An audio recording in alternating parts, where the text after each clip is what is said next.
믿는 마음으로 주께 가오니 나를 영접하소서. 내가 매일 십자가 앞에 더 가까이 가오니 구세주의 흘린 보배 피로써 나를 정케 하소서.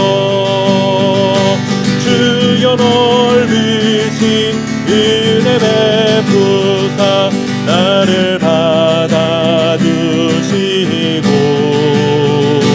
나의 품은 듯 주의 뜻같이 되게 하여 주소서. 내가 매일 십자가 앞에 더 가까이 가오니 구세주의 흘린 보배 피로써 나를 정케 하소서. 그의 보좌로 나아갈 때에 어찌하니 기쁠까. 주의 얼굴을 항상 배우니 더욱 친근합니다. 내가 매일 십자가 앞에 더 가까이 가오니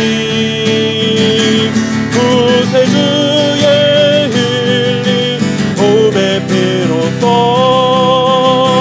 나를 정케 하소서. 우리 구주의 넓은 사랑에 측량할 자 없으며 주가 주시는 참된 기쁨도 헤아릴 수 없도다. 내가 매일 십자가 앞에 더 가까이 가오니 구세주의 흘린 보배 피로써 나를 정케 하소서.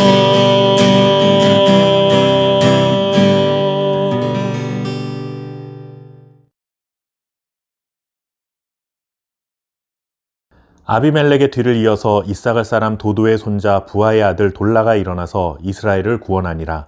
그가 에브라임 산지 3일에 거주하면서 이스라엘의 사사가 된 지 23년 만에 죽음에 3일에 장사되었더라. 그 후에 길르앗 사람 야일이 일어나서 22년 동안 이스라엘의 사사가 되니라. 그에게 아들 30명이 있어 어린 낙이 30을 탔고 성읍 30을 가졌는데 그 성읍들은 길르앗 땅에 있고 오늘까지 하봇 야일이라 부르더라. 야일이 죽음에 가몬에 장사되었더라. 아멘. 처음이 어렵지 그 다음은 쉽다라는 말이 있습니다. 이 말은 사용하기에 따라서는 긍정적 의미로 사용할 수도 있고 반대로 부정적 의미로 사용할 수도 있는 말입니다. 오늘 우리가 살펴볼 사사기 10장은 부정적인 의미로 처음은 어렵지 그 다음은 쉽다라는 말을 사용할 수 있을 것 같습니다. 기드온이 죽은 후에 그의 아들 아비멜렉이 스스로 왕이 되고자 했고 실제로 3년간 세겜의 왕으로 지내기도 했습니다. 하나님의 뜻과는 상관없이 자기의 권력욕에 사로잡혀 스스로 통치자 행세를 했던 첫 번째 경우라 할 수 있겠죠. 이런 아비멜렉이 죽은 후에 2명의 사사가 등장하게 됩니다.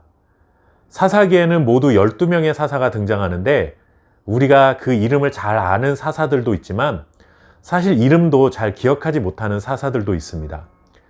그런 사사들 중에 속해 있는 2명이라 할 수 있는데 그들의 이름은 돌라라는 사사이고 또 한 명은 야일이라는 사사였습니다.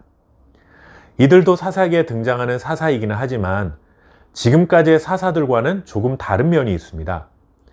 1절과 3절에 돌라와 야일이 사사가 된 것에 대한 설명이 나오는데 둘 다 공통적으로 일어나서라는 단어가 사용되고 있습니다. 지금까지의 사사들은 모두 여호와 하나님께서 그들을 사사로 택하셨다, 사사로 세우셨다라고 했는데 유독 이 둘에게는 일어났다라는 표현이 사용되고 있는 것이죠. 아비멜렉이 스스로 왕이 되려 했던 것처럼 아마 이 둘도 사사가 되기 위해 스스로 일어난 것으로 보여집니다. 아비멜렉이 스스로 왕이 되는 이 첫 번째 문을 열어놓았기 때문에 그 다음부터는 이런 일들이 좀 더 쉽게 행해질 수 있었던 일이 된 것이죠. 물론 성경 기자는 이 둘에게도 사사라는 표현을 사용하는 것으로 보아 거짓 사사였다 이렇게 말할 수는 없겠지만 지금까지의 사사들과는 달리 신적 권위가 그만큼 덜한 것이 사실이고 그동안 앞서 있었던 사사들이 세워지는 과정과는 미묘한 차이가 생긴 것은 분명합니다. 그래도 돌라와 야일은 아비멜렉처럼 이스라엘을 혼란스럽게 했던 자들은 아니었던 것 같습니다.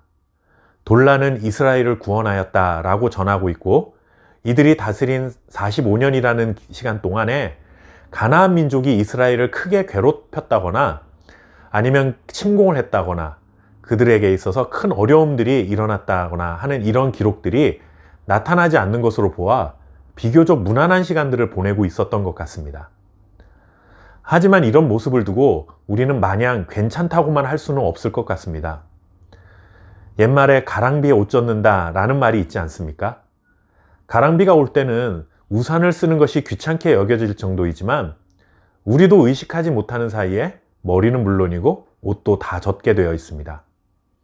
큰 문제가 발생하지 않았으니 이만하면 됐다 하고 자족하는 것이 하나님이 주신 평안이 넘치는 삶은 아니라는 것이죠. 스스로 무너져가는 줄도 모르고 지금 당장은 문제가 없으니 괜찮다라고 하다 보면 결국 가랑비에 옷이 젖듯 신앙도 조금씩 무너져 내릴 수 있다는 것입니다. 오늘 말씀에 등장하는 야일의 경우에는 그의 아들들이 30명이나 되고 그들이 어린 낙이 30을 탔다고 전하는데 아들이 30명이나 있었다는 것은 야일이 그만큼 아내와 첩을 많이 두고 있었다는 증거고 또 그러기 위해서는 굉장히 부유하게 살았다는 이야기가 됩니다.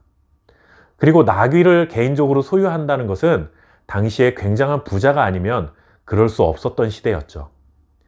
부와 권력에 젖어들어 그저 안락한 삶을 살아가고 있었던 것으로 보여집니다. 눈에 띄는 죄만 짓지 않으면 괜찮고 우리 주변에 시끄러운 일도 없으니 괜찮다고 여기고 그것이 마치 하나님이 주신 선물이요, 축복이요, 평안이라고 착각해서는 안 된다는 것입니다. 그렇다고 항상 문제가 발생해야 그것이 하나님의 평안이다 이런 것을 말하려는 것은 아닙니다. 적당히 세상적인 풍요를 누리면서 현실에 안주한 채 하나님과 적당한 관계만 유지하고 살아가게 되는 것을 우리의 신앙의 목표로 삼아서는 안 된다는 것입니다. 돌라와 야일이 다스리는 시기에 전쟁이 일어나거나 우상숭배를 했다는 커다란 문제가 기록되어 있지는 않지만 동시에 이스라엘이 평안했다라는 말도 기록되어 있지 않다는 것에 주목할 필요가 있습니다. 이러한 평화는 하나님이 주신 진정한 평화가 아니라는 것이죠. 우리도 이만하면 됐다. 하나님의 뜻 거스리지 않고 살면 충분하지. 특별히 남들에게 피해 줄 만한 죄 지은 일도 없으니 잘 살고 있다 하는 이런 생각에 안주해 있지는 않습니까? 가랑비에 옷 젖는 줄 모르는 것처럼 우리의 신앙이 조금씩 세상에 젖어가고 있지 않은지 날마다 잘 살피고 하나님 앞에 날마다 깨어있는 삶을 살아갈 수 있기를 바랍니다. 감사합니다.